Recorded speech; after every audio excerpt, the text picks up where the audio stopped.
All right, hello everyone, and welcome back to the Texas Financial Derivatives educational options videos. Stock market evaluation, risk analysis videos in all. It's been a while since we last talked and had one of these videos, just because of the snowstorm, and yeah, mainly just because of the snowstorm. That was very hectic and unexpected to us all, needless to say the least. But in the last video, you saw my good friend Austin talking about giving you an introduction to binomial trees and deriving the risk-neutral probability that a stock price goes up, showing the values of U and D, of whether a stock price goes, if a stock price goes up and down, how we quantify that in a variable, how we represent that as, and he pulled these all together to show us how we calculate option premiums, the price of buying or selling a call or a put option. Now, when he did this, he showed y'all examples of this in the thought process of it with European options. Now, but today we're going to be talking about American options, and the difference between the two is that European options, the payoffs only happen at the very end of the period. So if you get a 3-month call option, you will only be able to get its payoff and exercise it at the very end of the period of your contract. Whereas an American option, you can exercise it at any point in between, and we will see. And this is very useful because suppose that in those points in between, if it's a call price, the stock price might be really high up here, but by the end of the period it shrinks down a little bit. So it would be much more valuable for you to enter in while it's at this peak, versus when it's at the end, it went a little bit far down. So you would be missing out on some possible payoff. And we will see that because of this feature, American options are much more valuable than their European option counterparts. After we discuss American options and show y'all how to calculate their premiums, which it's not too far different than the typical European option route that Austin showed. After we talk about how to calculate the price of American options, we're going to go into delta hedging. And delta hedging is a very useful tool when it comes to minimizing and reducing the potential loss of an option transaction. And what I mean by this is, let's say you sell an American put to someone, or a European put, any kind of put, any kind of put. You sell this put to someone, and you get a premium from it. The way you would incur a loss is if the stock price goes very far down. If it goes significantly below the strike price, you will have to make a payoff. Okay? If that payoff is much bigger than the premium you received, you lose money from this transaction. And so what we want to do is figure out how we can reduce the potential for this to happen. And what I'm going to show is that you can do this by having a combination of borrowing and lending money, and buying and selling shares of stock. And I'm going to get into that, but first we're going to talk about American options. So let me write this down.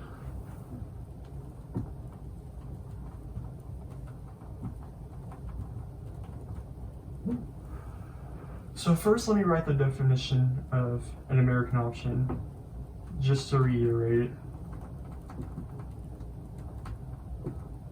Is an option contract between buyer and seller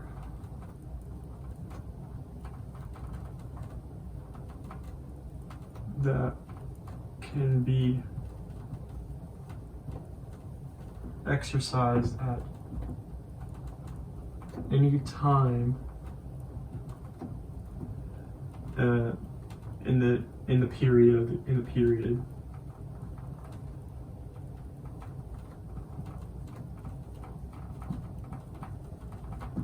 So this is what an American option is.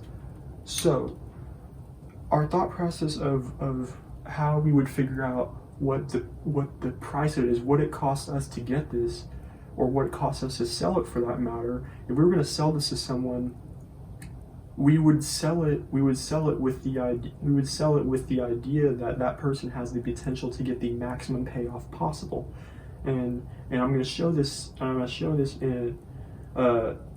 in mathematically as well. When we sell the American option, we in the back of our minds we have the idea that if we sell this, that person may end up exercising it at the maximum possible at a time when they get the maximum payoff. And so we have to price it according to that manner. And we will show this thought process numerically or quantitatively with the binomial tree. And so let's say you had a binomial tree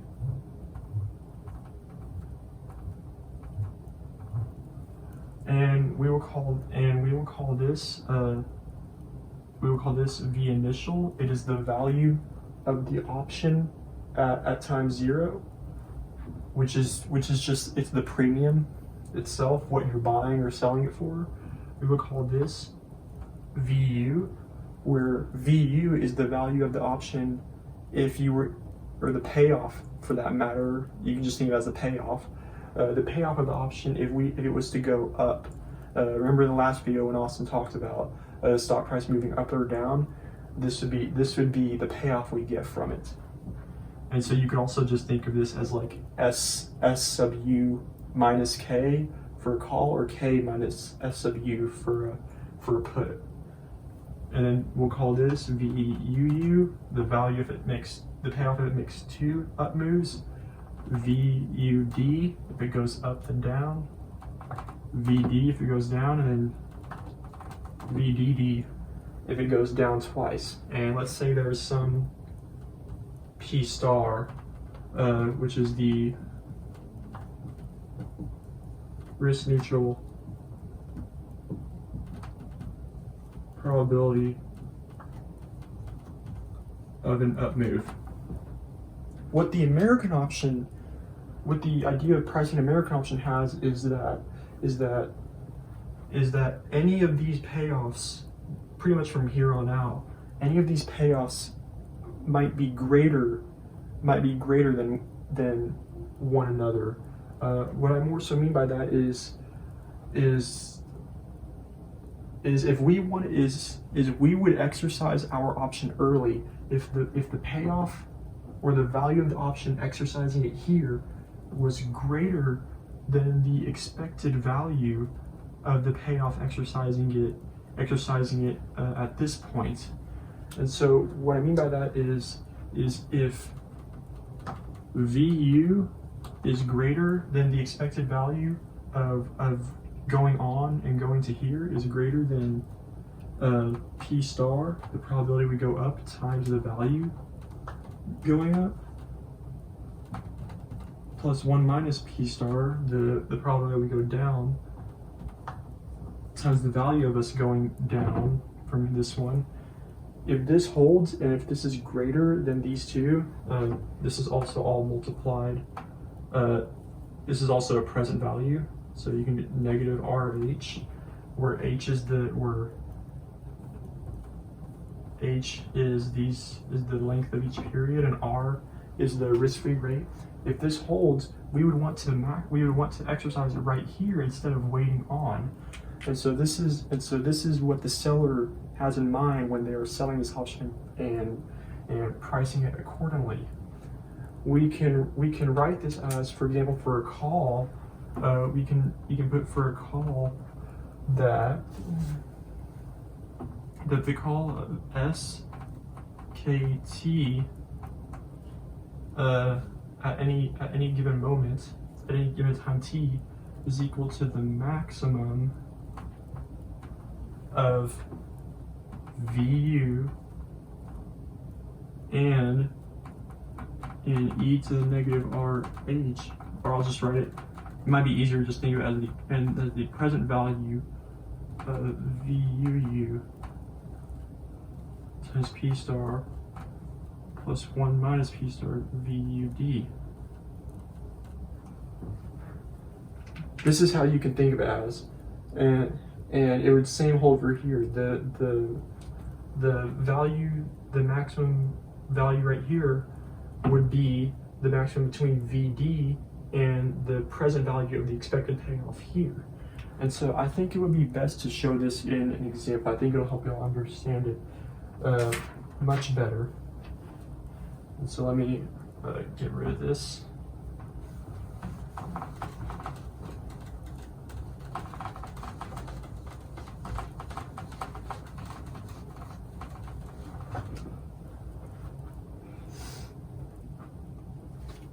All right, so suppose we have an American put.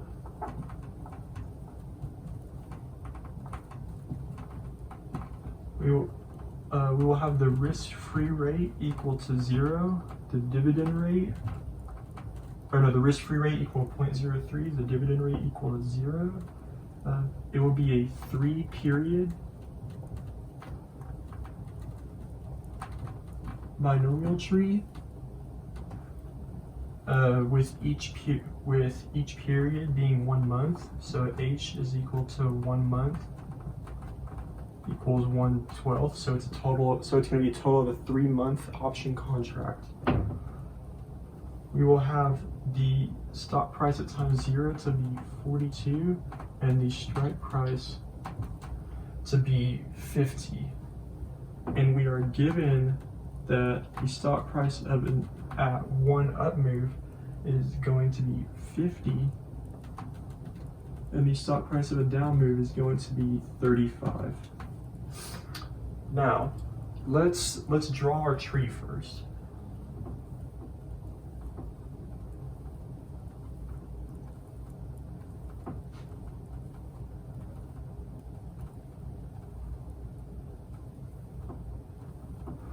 So here's the 1 month,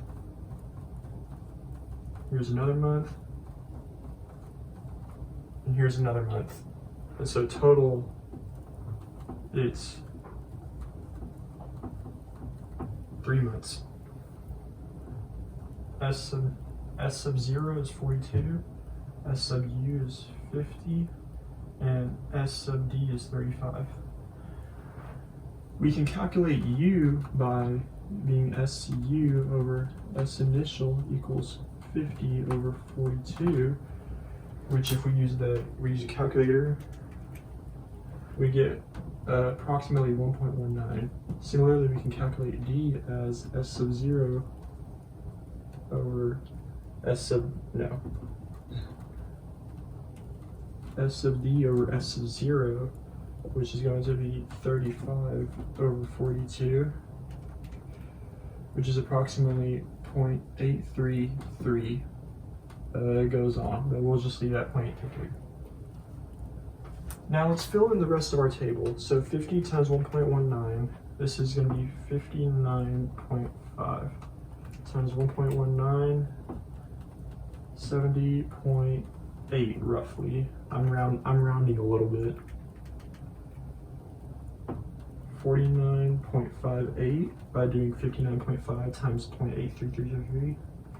50 times 0.833, it goes down.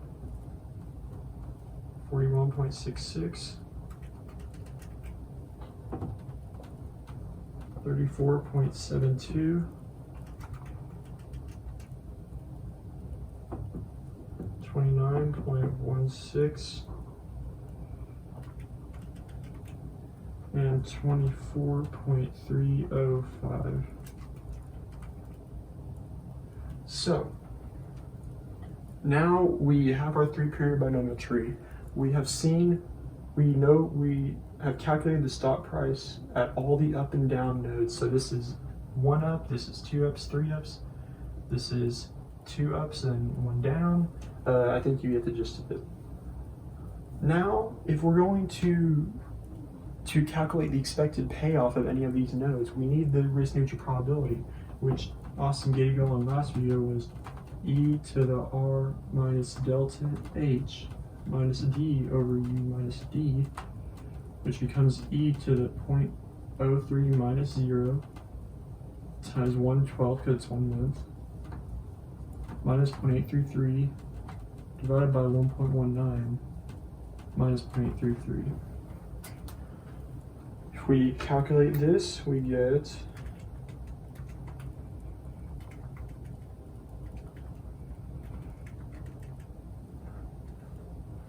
approximately 0.474.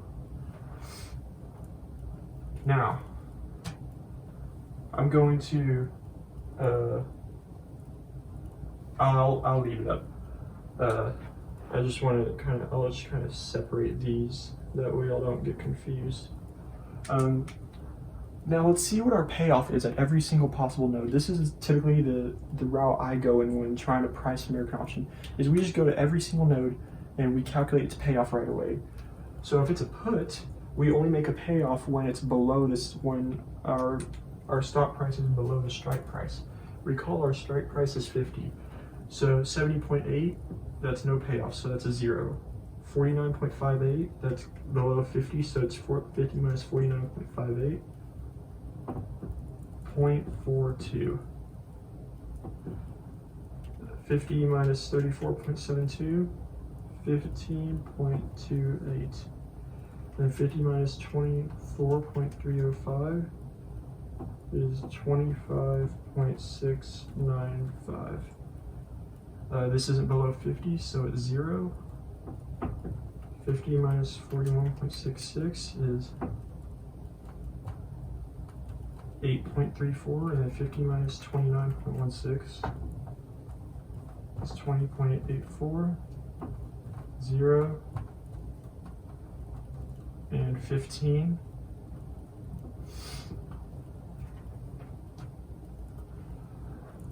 Now that we have all of our payoffs, our next thing, being it is an American put, we calculate the payoff at each of these nodes based off the maximum between the payoff here and the present value of the expected payoff here. And we do that for each node and keep backtracking it.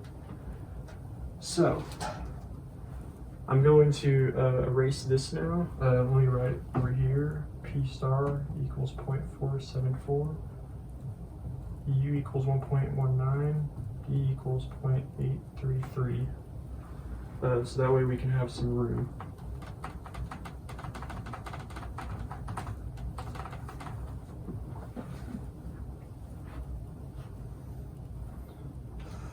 Now, the maximum that's going to be right here is going to be the maximum between 0, the payoff right here, and the present value of the expected payoff here. So the present value part will be e to the negative 0.03 1/12.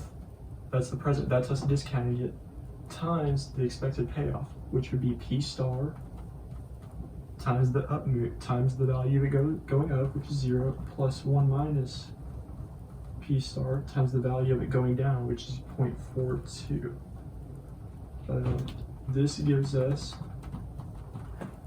maximum between 0 and P star times 0 is just 0, and then 1 minus P star is going to be 1 minus 0.474 times 0.42, and then we get the present value of that.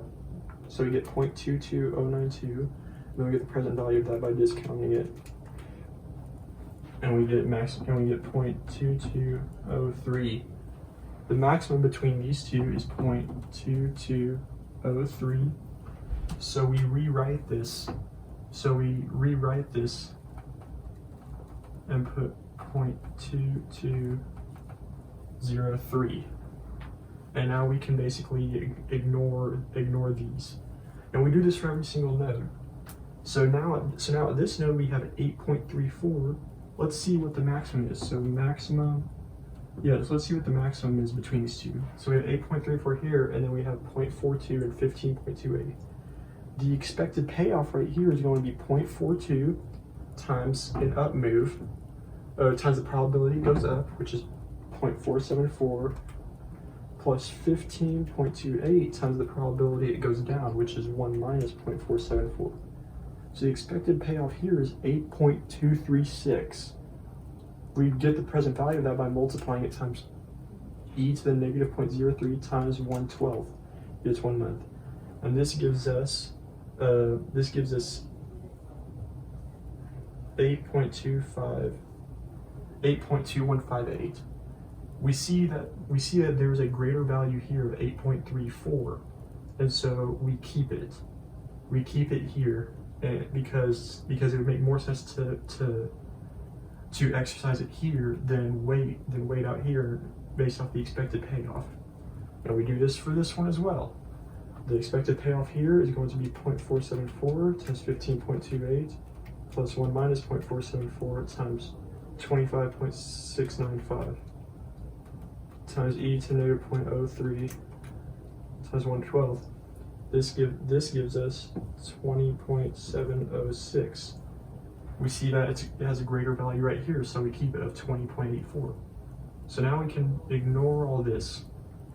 Now we do the exact same thing on this side. This right here is 0, so we do 0.2203 times 0.474 plus 1 minus 0.474 times 8.34. We get 4.49, multiply that by e to negative 0.03 times 1/12, and we get 4.48. That is much greater than the 0 we had right here, so we replace it with 4.48. We do the same thing here. 8.34 times probability of an up move of 0.474 plus 1 minus 0.474 times 20.84.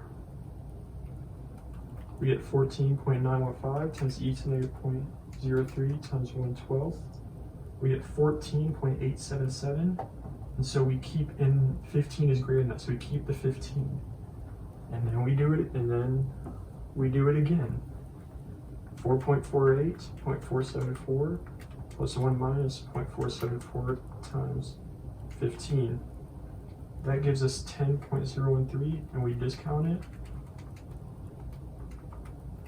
And that gives us 9.985. See, if we exercise it immediately, we would have gotten 8, but this is still greater.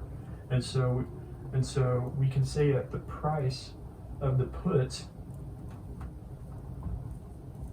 the price of American put equals 9.98 roughly dollars. This is how we calculate the price of the American put. And I will show y'all what the price would have been if we did a European put, and you'll see that it's actually greater. So let me leave that there. I will get rid of this stuff, and I will erase this, but I'll put the nodes back. So 70.8 and 0, 49.58 and 0.42,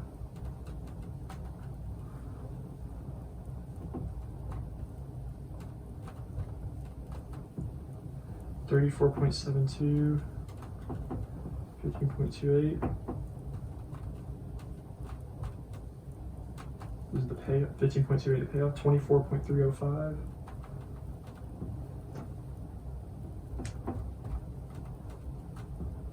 And then 25.695. Now, if this were a European case, the payoff or the premium is just from basic principles, the present value of the expected payoff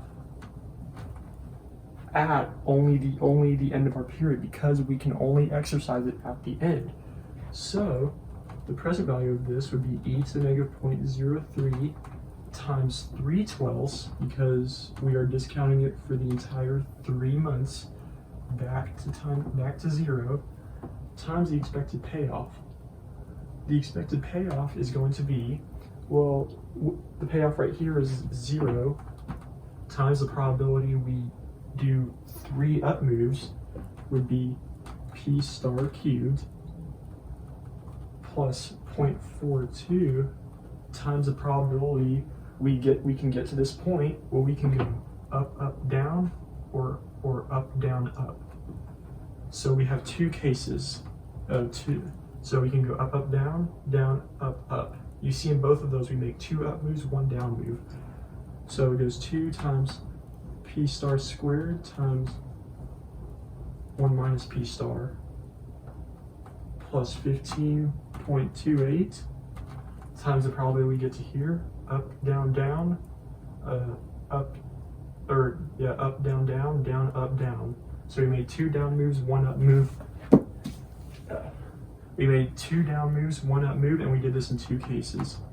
So 1 minus P star squared for the 2 down moves times P star for the 1 up move.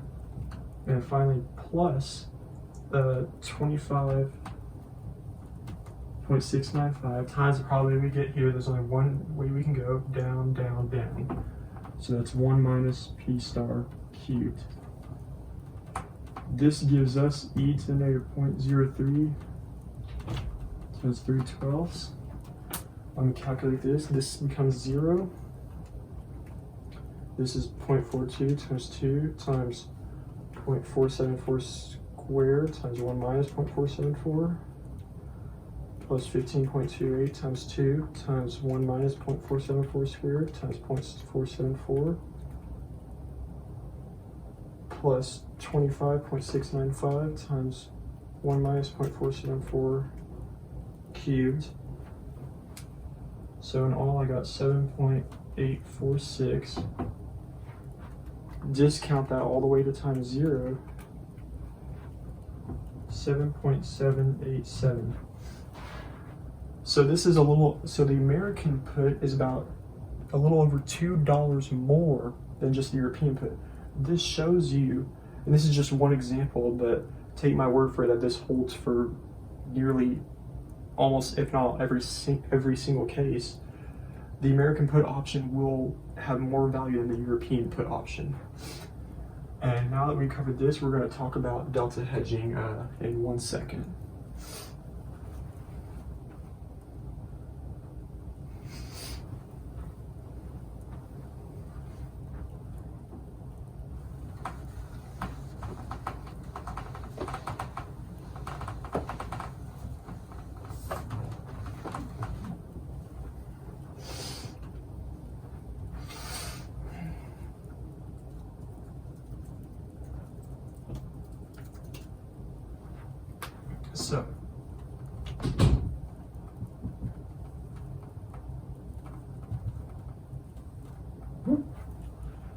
So as I said, delta hedging is the combination of borrowing and lending money and buying and selling, or selling shares of stock in order to replicate the transaction of buying and selling an option so as to minimize and reduce the potential loss that might occur from the transaction.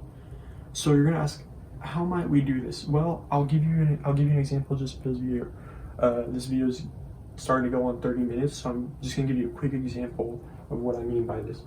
So suppose you are selling a put. So you're selling a put, you're giving a put to someone. What might be an area where you lose money? Well, you lose money if payoff is greater than the premium. Well, when might this happen? Well, let's consider the 2 cases. Just like in the binomial case, what happens if the price goes up? So, if we get S sub u, if the price goes up, well, usually in the cases of puts, if the stock price goes up, we make no payoff because it's usually going to be above the strike price. So payoff equals 0. If we get S sub D and the price goes down, then the payoff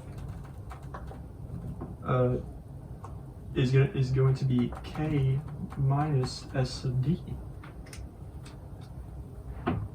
If K minus S sub D is greater than the premium, which would be put SKT, we lose money on the transaction. And so the way we try to hedge this and get past the possibility of losing money is by, like I said, performing a combination of buying and selling shares of stock and borrowing and or lending money.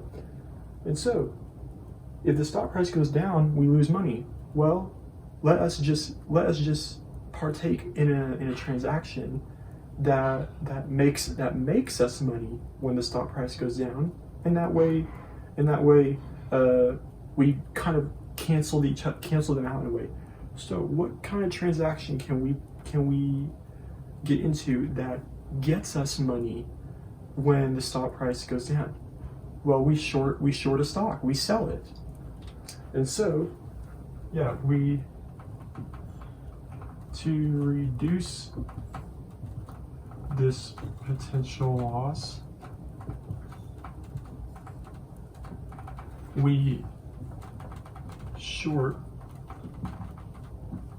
a stock. Now, how much of a stock should we short, or how much of a stock should we sell? We will sell delta shares. Sell delta shares of stock, and then we will lend B amount of money. And the reason we lend or borrow money is primarily because we need to obtain the stock in the first place. We need to borrow or lend money, go to the broker, get this, borrow the stock, sell it, and then buy it back later on when the price is much lower. Because that's how the transactions work. Is you go to a broker, you buy the stock, or you sell the stock when it's really high and get your money, and then you hope the stock price goes down, you buy it back for cheap. Then you give it back to the broker, you made a profit. That's the idea we're having when we do this delta hedging. And so I think I'm gonna try to leave it a little bit there. But what we can say a little bit more before this video cuts off is we create a replicating portfolio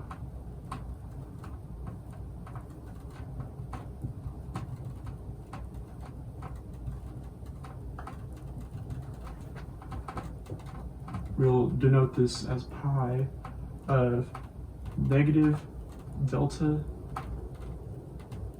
shares of stock, and then we lent B amount of money. And so overall, the amount we're going to have in our as a value at time 0 is value at time 0. It's going to be delta S plus B, where delta for a put is going to be negative. I just put this negative here to get the idea of selling, but in all, delta can be it's negative or positive just depending on the transaction. I could actually have just said that and just said sell delta shares of stock, but I put a negative just for the idea of selling. But this would be the value of our replicating portfolio of the transaction of buying and selling shares and borrowing or lending money to reduce this potential loss. Because when the stock price does go down, we will make a payoff, and so what we want to do is also make a profit when it goes down, and that way they cancel each other out and we don't lose any money from the transaction. this is what we mean by delta hedging. In the case for a call, if you were to sell a call, you will make a payoff when you will have to make a payoff whenever the stock price goes up. And so in order to not make a payoff too large, or in order to make a payoff that balances itself out with something else, what transaction can we partake in where we gain money when the stock price goes up?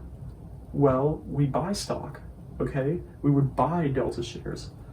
So this is the idea of delta hedging. So thank you all for sticking around and watching the video. I hope y'all learned a lot. We talked about American options and early exercise of them, and why the value of an American option is much more than the value of a European option. We also talked about delta hedging and ways to reduce your potential loss whenever you partake in an option transaction by buying or selling shares of stock, and then borrowing or lending money as well. So thank y'all. I hope y'all learned something important, and I will see y'all next time. Bye.